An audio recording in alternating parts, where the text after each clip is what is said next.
Bonjour à tous et à toutes, bonjour à toutes les ressources et futures ressources. On est mi-avril 2021. Je vais faire un point de situation par rapport au projet de camping thématique sur l'autonomie, le camping La Ressource. Il y a à peu près un an, pour commencer ce projet, j'ai dû commencer à chercher des terrains où nous pourrions nous implanter. J'ai passé des annonces sur le Bon Coin, et j'ai eu des retours, des prises de contact nombreuses, d'agences immobilières, mais aussi d'agriculteurs, qui étaient enclins à nous vendre une partie de leur terrain. Alors, il faut savoir que quand vous voulez monter un camping, vous ne pouvez pas faire ça sur un terrain constructible destiné à la construction d'une maison individuelle, c'est-à-dire sur un terrain qui va faire 500, 1000, 1500, 2000 m². Un camping, de par les infrastructures qu'on aura sur place, et de par la nécessité d'avoir une certaine surface pour chaque emplacement, nécessite idéalement de grands terrains, des terres de plusieurs hectares. J'ai eu l'occasion d'échanger avec un responsable de la SAFER, qui est la Société d'aménagement foncier et d'établissement rural, une société anonyme, sans but lucratif, avec des missions d'intérêt général, sous tutelle des ministères de l'Agriculture et des Finances. En gros, pour résumer, ce sont des sociétés privées qui sont des instruments d'aménagement du territoire et de la politique agricole. Une sorte de bouclier pour éviter que trop de terres agricoles ne disparaissent. Ces sociétés ont la possibilité de préempter, c'est-à-dire de pouvoir porter acquéreur à votre place, par exemple lors d'une vente d'un terrain agricole, si vous n'êtes pas agriculteur. On m'a expliqué que n'étant pas agriculteur, je ne pourrais pas construire de bâtiments sanitaires pour ce projet, et de toute façon, aucune construction ne me sera accordée. J'ai donc modifié mes annonces en prenant en compte cette situation, et j'ai été contacté par une animatrice de la politique d'accueil et d'attractivité du territoire. Elle m'a proposé de m'aider et de m'accompagner dans mon projet. Cette dame m'a envoyé un email à une trentaine de mairies et parmi elles, une a répondu positivement en se montrant intéressée par le projet qui leur a été présenté. Dans un premier temps, nous avons rencontré le maire de cette commune et son premier adjoint. Nous leur avons exposé ce que nous souhaitions pouvoir réaliser. Ils ont tout de suite montré un intérêt. Cependant, il était nécessaire qu'ils aient le feu vert du conseil municipal pour aller plus loin. Donc, ce conseil municipal, on l'a rencontré hier soir. On lui a exposé notre projet. Et ce matin, j'ai appris qu'il était enclin à nous recevoir sur leur commune. Et pour ce faire, ils sont d'accord de nous vendre plusieurs parcelles permettant de concrétiser ce projet. Au passage, je salue les membres de ce conseil et je leur dis merci pour la confiance qu'ils m'accordent, mais également merci à vous, monsieur le maire de Coutançouz.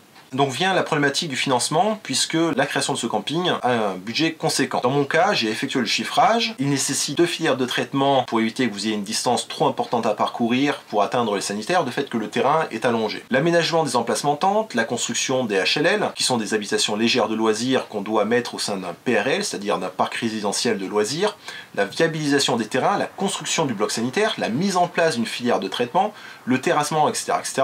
On est sur un budget d'à peu près 880 000 €. Alors l'idée c'est de démarrer petit avec une seule filière de traitement de taille réduite, un nombre d'emplacements HLL et d'emplacements tentes inférieur à ce que pourrait recevoir le camping à terme et de prévoir des infrastructures à minima. À ce moment-là, on peut réduire la facture à peu près à 200 000 €, 180 000 en tirant la corde. Ok, sauf que les 180 000 sur mon compte, je les ai pas non plus. Un crédit bancaire de 180 000 € pour moi, c'est encore trop important. Je n'ai pas envie, dans ce type de projet, de me demander constamment le chiffre d'affaires qu'il manque pour pouvoir assumer les mensualités. Je souhaite pouvoir exercer par plaisir, sans avoir l'esprit occupé sur un aspect pécuniaire, même si, évidemment, on est sur de l'entrepreneuriat avec un objectif de rentabilité.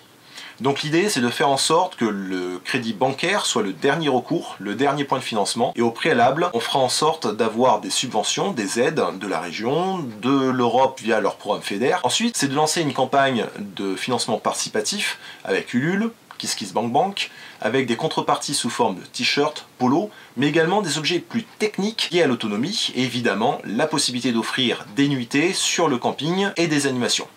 Ce type de campagne de financement participatif est particulièrement intéressant puisque ça permettrait de réduire le montant restant à financer par les banques. Pour le montage des dossiers région et Europe via le programme FEDER, on m'a répondu qu'il fallait attendre que je dispose des titres de propriété des terrains, mais également que je sois immatriculé. Sachant que la région nous a précisé que l'étude de marché que nous avions fait de notre côté sur les réseaux sociaux n'était pas forcément bien perçue et qu'il fallait de préférence passer par un cabinet professionnel qui pourrait être financé à hauteur de 50% par la région, afin d'avoir une plus grande crédibilité par la suite. Sachant également que de ce qu'on nous a annoncé, c'est à peu près dans les 5 000 €, la région pouvant financer 50%, ça nous laisserait un reste à charge d'à peu près 2 500. Concernant le business plan, on nous a orienté vers Business Story, qui est une plateforme permettant de faire financer intégralement pour les porteurs de projets ce type de document. On a créé notre compte, on a pu sélectionner un premier comptable que nous avons contacté afin qu'il puisse nous réaliser cela. Je l'ai relancé 4 fois en 2 mois. Au bout d'un moment, je me suis dit ok, on arrête. J'ai changé au profit d'un deuxième cabinet comptable et à nouveau, je me suis retrouvé sans réponse malgré des relances par mail et par téléphone. J'ai donc sélectionné un troisième cabinet comptable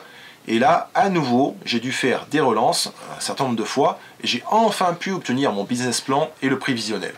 Alors, ce type de programme, c'est vraiment cool de le proposer à ceux qui ont des moyens faibles. Par contre, ce serait sympa qu'on ne passe pas au second plan, qu'on ne soit pas de potentiels clients de second rang, puisque de toute façon, ils sont payés dans le cadre de ce programme. Alors, je comprends qu'ils ont du boulot, qui sont surchargés. S'ils n'ont pas le temps, ils ne s'inscrivent pas sur ce genre de plateforme. Entre notre première demande et l'obtention du document final, on a perdu énormément de temps avec le passage entre tous ces cabinets comptables différents, quasiment 6 mois. Donc aujourd'hui, où est-ce qu'on en est? Une fois les parcelles nécessaires à l'établissement du camping acquises, avec le titre de propriété en main, on pourra passer à l'étape suivante. En termes de timing, on part sur environ 2 ans d'administratif avec nécessité de révision de la carte communale. Pourquoi révision de la carte communale? Il faut savoir que les terrains communaux que je vais pouvoir acheter sont pour moitié d'entre eux non constructibles et ne sont pas considérés comme des terres agricoles. Il y a donc une possibilité de les transformer en terrains constructibles pour la réalisation de ce projet, mais pour ce faire, la commune doit réviser cette fameuse carte communale dans laquelle elle va pouvoir définir quel terrain devient ou non constructible. Cela sera ensuite soumis à une commission. Malheureusement, la révision d'une carte communale prend du temps. Il faut compter à peu près 1 an d'instruction. Et oui, ce n'est pas du tout rapide. Il ne faut pas être pressé. Si le terrain n'est pas constructible, on nous a informé qu'il nous serait impossible d'y mettre ne serait-ce que des tentes. Et le permis d'aménager du futur camping sera refusé par les services de l'urbanisme. Donc voilà où est-ce qu'on en est. On passe déjà à une grosse étape avec l'acceptation d'implantation du projet de camping sur la commune de Coutançouz, plein centre de la France, pas très loin de Vichy, à 1 heure de Clermont-Ferrand. Je vous tiens au courant pour la suite et je vous dis à très bientôt pour une prochaine vidéo dans laquelle je devrais vous présenter les terrains dès qu'on les aura achetés. Salut à tous et à toutes.